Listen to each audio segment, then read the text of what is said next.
নমস্কাৰ, মই অভিজিত। বৰ্তমান আমি উপস্থিত আছোঁ লখিমপুৰ ডিষ্ট্ৰিক্টৰ প্ৰথমখন হোমষ্টে ধলপুৰ হোমষ্টেত। আৰু আমাৰ মাজত আছে এই হোমষ্টেৰ স্বত্বাধিকাৰী ডক্টৰ এলিনা তালুকদাৰ বাইদেউ।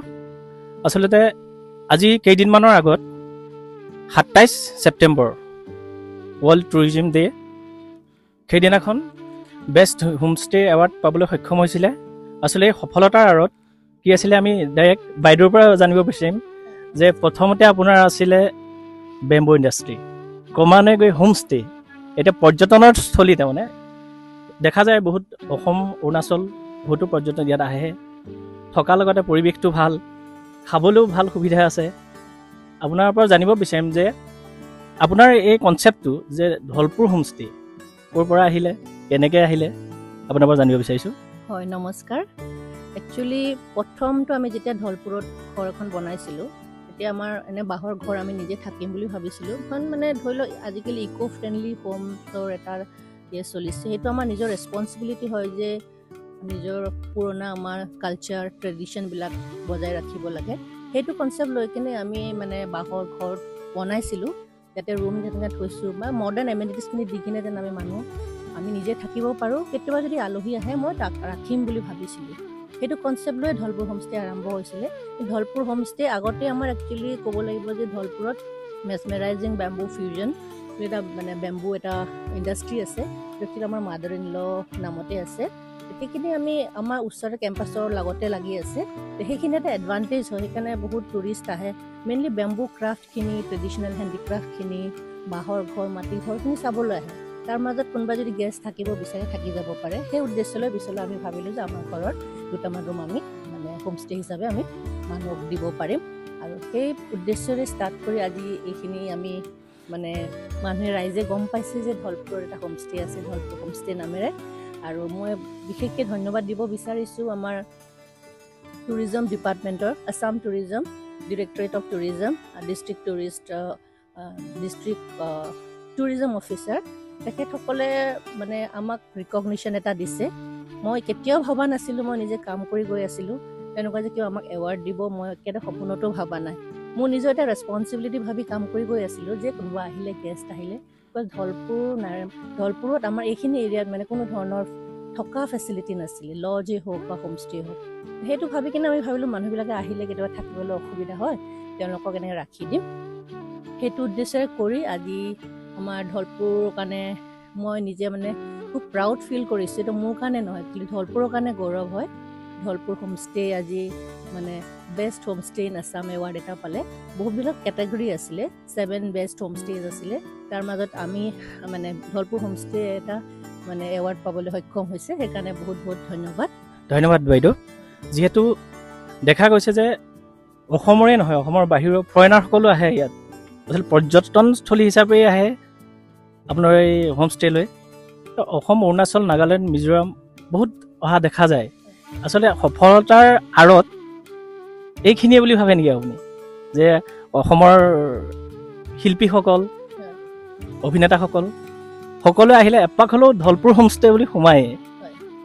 ইয়াৰ আঁৰত তাৰমানে আপোনাৰ সফলতাৰ আঁৰত যে আপোনাৰ হোমষ্টেখন প্ৰসাৰিত হৈছে অসমৰ বাহিৰতো, তাৰ সেইখিনি আমি জানিব বিচাৰিম। হস্পিটেলিটি ছেক্টৰটো এনেকুৱা হয় যে কোনোবাই যদি পৰ্যটক আহে, টুৰিষ্ট আহি কেনে ইয়াত ছেফ ফিল কৰিব লাগিব, আহি কেনে তেওঁ মানে শান্তি লাভ কৰিব লাগিব। এক ৰাতি যদি থাকিম বুলি ভাবে, তেওঁ বহুতখিনি ফেচিলিটি চায়, কি ধৰণৰ জেগা আছে, ৰুমকেইটা কেনেকুৱা আছে, চবখিনি চাই কিনে মানুহে ডিচিশ্যন লয় যে আজি এইটো হোটেলত বা লজ এখনত হোমষ্টেখনত থাকিম। আৰু আমাৰ এইখিনি সুবিধা আছে যদিও বিশেষ একদম পূৰা হাই ক্লাছ ফেচিলিটি নাই, কিন্তু মডাৰ্ণ এমেনিটিজখিনি আমাৰ চবেই আছে। এতিয়া বাঁহৰ ঘৰবিলাকত আপোনাৰ ধুনীয়াকৈ থাকিব পৰা ধুনীয়া এমেনিটিজ আছে, যি লাগে আপোনাৰ গিজাৰৰ পৰা এভৰিথিং, মডাৰ্ণ এমেনিটিজ যি লাগে চব দিছোঁ। কিছুমান দুটামান AC ৰুম আছে, ইণ্ডিপেণ্ডেণ্ট কটেজো আছে আমাৰ কেম্পাছৰ ভিতৰতে। সেইখিনি এটা এডভান্টেজ হয়। সেইকাৰণে মই ভাবোঁ যে মানুহ আহি ভাল পায়হি, বিকজ ডাঙৰ ডাঙৰ অসমৰ চেলিব্ৰিটি প্ৰস্তুতিবাৰ পৰা ৰবি শৰ্মাহঁতেও আহিছে, ইয়াত ভিজিট কৰিছে, ভ্ৰান্তি মেধি হওক, অনুপম দা, আৰু মানে ডাঙৰ ডাঙৰ ছিংগাৰ্ছ বহুতখিনি আমাৰ ইয়াত আহিলে কেতিয়াবা সোমাই যায় আৰু থাকিও যায়। আৰু এইখিনি অহাৰ লগে লগে একচুৱেলি মানুহ আজিকালি কি হয়, ইমান ব্যস্ততাৰ মাজত মানুহক শান্তি লাগে। সেই শান্তিৰ পৰিৱেশটো মই ভাবোঁ যে সেইটো এটা আমাৰ এডেড এডভান্টেজ যে ইয়াত আহি মানুহে ভাল পায়। বিকজ খুব ধুনীয়া এটা প্ৰকৃতি আমাক দিছে। আমাক ঢলপুৰৰ নিচিনা জেগাত ইমান ধুনীয়া মানে পথাৰ আছে, পুখুৰী আছে, মাছ ধৰি খাব পাৰে, ধুনীয়া ধুনীয়া ঘৰবিলাক আছে, মানে বহুত ধুনীয়া এটা আমি নিজে ভাবোঁ, মানে মই মনে মনে গিফটেড বুলিয়ে ভাবোঁ। সেইকাৰণে এইখিনি জেগাত আহি মানুহে ছেটিছফাইড হয় আৰু এজন কাষ্টমাৰ আহিলে আৰু ছেকেণ্ড টাইম নিশ্চয় আহে। মোৰ তাত সেনেকৈ বহুত এনেকুৱা আছে ৰিপিটেডলি আহি থাকে। আমাৰ চাগে আতিথ্য ভাল পায় আৰু মোৰ ষ্টাফকেইটা মই নাম ল'বই লাগিব, তেওঁলোকে বহুত কষ্ট কৰিছে। দিনৰ সময়খিনি মই নাথাকোঁ, পিছবেলা মই যোনখিনি সময় পাৰোঁ মই টাইমটো দিওঁ আৰু আমাৰ ষ্টাফ মানে চাহেব হওক, মৌচুমী, যিমানকেইটা আছে চবৰ নাম এতিয়া ল'ব নোৱাৰিম, লক্ষ্য, পাপু, জ্যোতি, আমাৰ বিদেশী বুলি এজন আছে, চবেই নিজৰ নিজৰ দায়িত্ববিলাক, জোনটিহঁতে, জংকি, তেওঁলোকৰ নাম সেইকাৰণে লৈছোঁ মই পাৰ্চনেলি, বিকজ তেওঁলোকে যদি এইখিনি কাম ভালকৈ নকৰিলেহেঁতেন মোৰ গেষ্টে কেতিয়াও ছেটিছফাইড নহ'লেহেঁতেন। তেওঁলোকৰ ৰেছপনচিবিলিটি বহুত আছে, তেওঁলোকে ইমান ধুনীয়াকৈ কাম কৰি গৈছে। মই আশা কৰিছোঁ যে অনা কিবা দিনবিলাকো আমি তেনেকৈ আগবাঢ়ি যাম, সেইখিনি ভাবিছোঁ। আৰু যিহেতু ইয়ালৈ পৰ্যটকসকল আহে, আপোনাৰ পৰ্যটকসকলক তাৰমানে খাদ্য সম্ভাৰখিনি কেনেকৈ আপ্যায়ন কৰে, যে কেনেকুৱা খাদ্য, থলুৱা খাদ্য নে কি? আৰু যিহেতু আমি সোমাই আহি দেখিব পোৱা গৈছে যে আচলতে বাঁহ বেতৰহে ঘৰ, খেৰৰ ঘৰ, কিন্তু পৰ্যটকস্থলী ইমানেই ভাল পায় যে প্ৰাকৃতিক পৰিৱেশ যোনটো আচলতে সেইটো চাব লাগিব। আপোনাৰ ধুনীয়াকৈ ফুল ৰুই থৈছে, পুৰণা কিছুমান বস্তু আনি থৈছে, তাৰ বিষয়ে আপোনাৰ পৰা জানিব বিচাৰিম।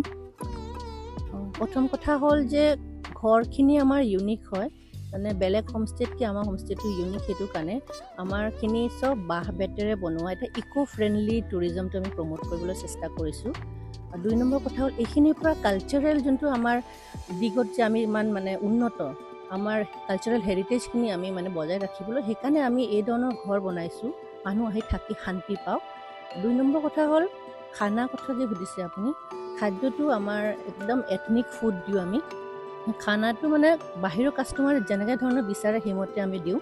আমাৰ মানে চাইনিজ কুকো আছে, ইণ্ডিয়ানো আছে, কোনোবা যদি ট্ৰাইবেল খানা বিচাৰে তেনেকৈও প্ৰমোট কৰোঁ, কোনোবাই বুলি স্পাইচি বিচাৰিছে সেইমতে দিওঁ। প্লাছ আমাৰ খাদ্যবিলাক মানে প্ৰেজেণ্টেশ্যনটো অলপ বেলেগ হয় বেলেগতকৈ। এতিয়া ধৰি লওক আমাৰ বাহিৰৰ পৰা টুৰিষ্ট আহে, আমি তেওঁলোকক মানে ধৰি লওক বাঁহৰ মানে ডিনাৰ ছেটত আমি ছাৰ্ভ কৰোঁ, মানে প্লেটৰ পৰা ফৰ্ক, কাটা চামুচ হওক, মানে চামুচ হওক, ছাৰ্ভিং বলকেইটা, বাতিকেইটা, ট্ৰে পৰা এভৰিথিং, গ্লাছ বাতিলৈ আমি বেম্বুৰে মানে যিমানখিনি পাৰোঁ দিবলৈ চেষ্টা কৰোঁ। সেইখিনি এটা স্পেচিয়েলিটি বেলেগ হোটেলত বা ৰিজৰ্টত বা কোনোবা হোমষ্টে তেনেকৈ নিদিয়ে। সেইটো এটা এট্ৰেক্টিভ বুলি মই ভাবোঁ, আৰু মানুহে সেইটো তেনেকৈ খাবলৈ বিচাৰিও আহে যে মই আমাক বাঁহৰ চুঙাতেই দিব বা বাঁহতে প্ৰেজেণ্ট কৰিব বা কলপাতত দি কিনে দিব। মানুহ আহি কিনে কি হয়, অসমীয়া কালচাৰটো চাবলৈহে আহে বা খাবলৈ আহে। তেনেকৈ ধৰি লওক আমি আমাৰ ট্ৰেডিশ্যনেল আগৰ আমি মানুহবিলাক যেনেকৈ খাইছিলোঁ সেইখিনি যদি প্ৰমোট কৰোঁ, তেতিয়া মই ভাবোঁ যে এই বস্তুখিনি আমাৰ বাঁহৰ পৰা যোনখিনি তৈয়াৰী বস্তু, সেইটো বস্তু এটা প্ৰমোট হয়, মানুহে দেখে যে এনেকুৱাও মানে আৰ্ট ফৰ্ম এটা আছে, সেইটো এটা এডভান্টেজ বুলি ভাবোঁ। বাইদেউ, যিহেতু আপোনাৰ হোমষ্টেৰ লগতে লাগি আছে বেম্বু ক্ৰাফ্ট, তাত আচলতে বিভিন্ন ধৰণৰ আপোনাৰ ফাৰ্নিচাৰসমূহ বাঁহেৰে বেতেৰে তৈয়াৰ কৰে। আচলতে পৰ্যটকসকল আহিলে প্ৰায় তালৈ যোৱা দেখা যায়, যে বস্তুখিনি চাই হয়তো কোনো ব্যক্তিয়ে ক্ৰয়ো কৰে। আৰু এই আপোনাৰ যি বেম্বু ক্ৰাফ্ট আছে তাৰ লগত আচলতে ইয়াৰ স্থানীয় বহুতো যুৱক যুৱতী জড়িত হৈ আছে। আচলতে তেওঁলোকে পাইছে এটা সুবিধা, কৰ্ম সংস্থাপনৰ এটা সুবিধা। আৰু আপোনাৰ যিটো হোমষ্টেত তাতো আমাৰ স্থানীয় বহুতো যুৱক যুৱতী আছে যোনে সংস্থাপন পাইছে। আপোনাৰ পৰা জানিব বিচাৰিম যে বেম্বু ক্ৰাফ্টৰ জৰিয়তে কি বাৰ্তা দিব বিচাৰিছে? হয়, এতিয়া মই প্ৰথমতেই কৈছোঁ যে আমাৰ ঘৰখিনি বাঁহেৰে বনোৱা বা বেতেৰে বনোৱা বা মাটি ঘৰ আছে, এইখিনি বস্তু আজিকালি হেৰাই গৈ আছে। নেক্সট জেনেৰেশ্যনে গম নাপাব, পাহৰি যাব যে আমাৰ আজিকালি চবৰ ঘৰ কংক্ৰিট। পিছত আমাৰ যে এনেকুৱা ধৰণৰ ঘৰ আছিলে বা এনেকুৱা ক্ৰাফ্ট আছিলে, হাতেৰে তৈয়াৰী কৰিছিলে যে বাঁহৰ বেতৰ ফাৰ্নিচাৰ, বিচনা, সেই বস্তুখিনি আমি জীয়াই ৰাখিবলৈ আমাৰ এটা প্ৰচেষ্টা আছে। সেইটো কাৰণে ওচৰতে লাগি থকা ক্ৰাফ্ট চেণ্টাৰটোৱে সেইটো এটা ডাঙৰ এটা এডভান্টেজ বুলি ভাবোঁ। মানুহ আহিলে মানে ধৰি লওক ৰুমত থাকি কিনে এতিয়া ল'ৰা ছোৱালীবিলাকে আমাৰ মানে ধৰি লওক লোকেল থলুৱা আমাক যুৱক যুৱতীবিলাকে কেনেকৈ বস্তুখিনি বনাইছে সেইখিনিও চাবলৈ আহে। সেইটো এটা এট্ৰেকশ্যন হয়। সেইটো কাৰণে মই আশা কৰোঁ যে মই ভাবোঁ যে সেইটো এটা এডেড এডভান্টেজ হয় ঢলপুৰৰ কাৰণে, এটা গৌৰৱৰ কথা যে আমাৰ এটা ধুনীয়া এটা বাঁহৰ এটা বেতৰ এটা ইণ্ডাষ্ট্ৰি আমাৰ ওচৰতে লাগি আছে।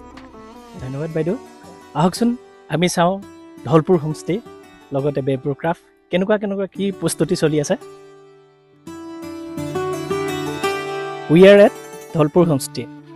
আহকচোন বাইদেউ, আমি চাওঁ ইয়াৰ সামগ্ৰিক পৰিৱেশটো ধলপুৰ হোমষ্টেৰ। আহক।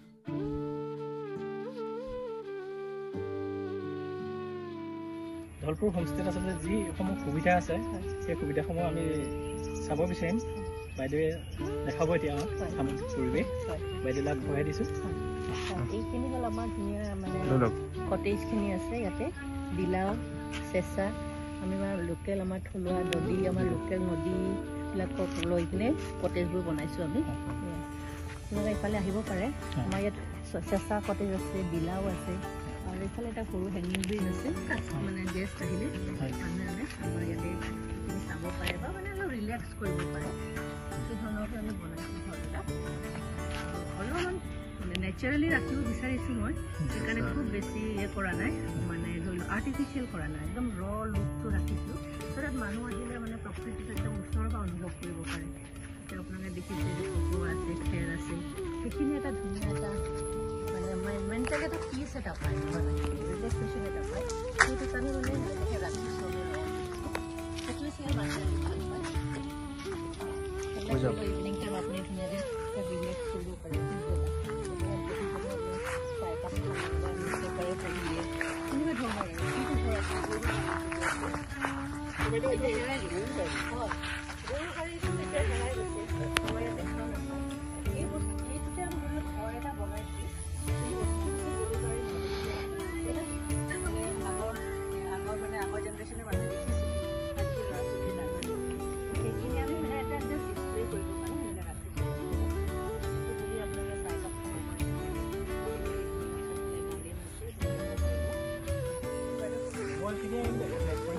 বেলেগ এটা আমি চালি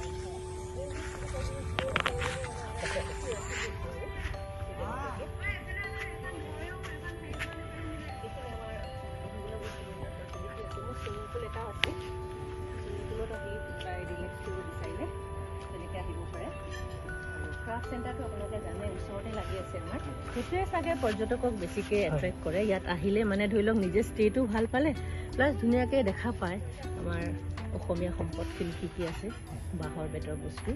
সেইটো আমি সদায় প্ৰমোশ্যন কৰিবলৈ চেষ্টা কৰোঁ যে আমি চবেই বাঁহ ইউজ কৰিব লাগে, সেইটো ইক' ফ্ৰেণ্ডলি প্ৰডাক্ট। বৰ্তমান আমি হোমষ্টে কাষতে লাগি থকা যি বেম্বু ক্ৰাফ্ট, এই ক্ৰাফ্ট ইণ্ডাষ্ট্ৰিলৈ আমি আহিছোঁ। আচলতে ব্যস্ত হৈ আছে সকলোখিনি, আমি দেখাবলৈ যত্ন কৰিছোঁ। বাহ, কি সুন্দৰ সুন্দৰ চকী, আচলতে বাঁহ আৰু বেতেৰে তৈয়াৰী। এই কামত ব্যস্ত হৈ আছে এজন, আমি তেখেতৰ ওচৰলৈ আহিছিলোঁ। আপোনাৰ পৰা জানিব বিচাৰিছোঁ, আপুনি কিমান দিন ধৰি ইয়াত ব্যস্ত হৈ আছে? 10 বছৰ। 10 বছৰ।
ভিউ পাব আপোনাক খুলি দিছোঁ এতিয়া চাওক খোলাৰ লগে লগে আপোনালোকে এইফালে দেখা পাব পুখুৰী আছে এয়া বাহুনি আছে সেইফালে চাৰিওফালে সেউজীয়া এতিয়া ধান খেতি হৈ আছে প্ৰত্যেকটো এটা ধুনীয়া এটা দেখিবলৈ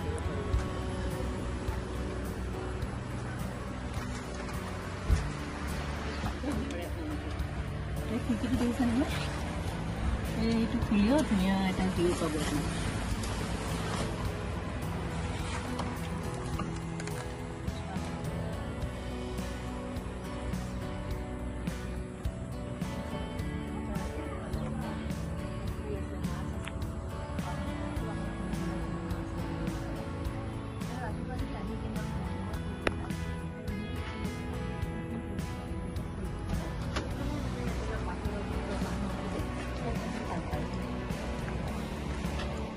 দেখিছে নহয় আমাৰ আইনাখনো মই বাহিৰে দিবলৈ চেষ্টা কৰিছোঁ ধুনীয়া এটা বেট আৰু বাঁহৰ ধুনীয়াকৈ ফ্ৰেম ইয়াতে কাপোৰ থ'ব পাৰে আপুনি কাপোৰ চেঞ্জ কৰি আহি টাৱেল দি থ'লে আৰু সেইকাৰণে আইনাখন দি ধুনীয়াকৈ ফ্ৰেছ হৈ যাব পাৰে লাইক হয় বাইদেউ আপোনাক ধন্যবাদ জ্ঞাপন কৰিছোঁ যে আপোনাৰ লগত আজি ইমানখিনি সময় আজি কটালে ঢলপুৰ হোমষ্টে লগতে UA নিউজৰ দৰ্শকসকলেও ধন্যবাদ জনাইছোঁ আৰু মই এই ঢলপুৰ হোমষ্টেৰ পৰা বিদায় মাৰিম ধন্যবাদ ধন্যবাদ UA নিউজ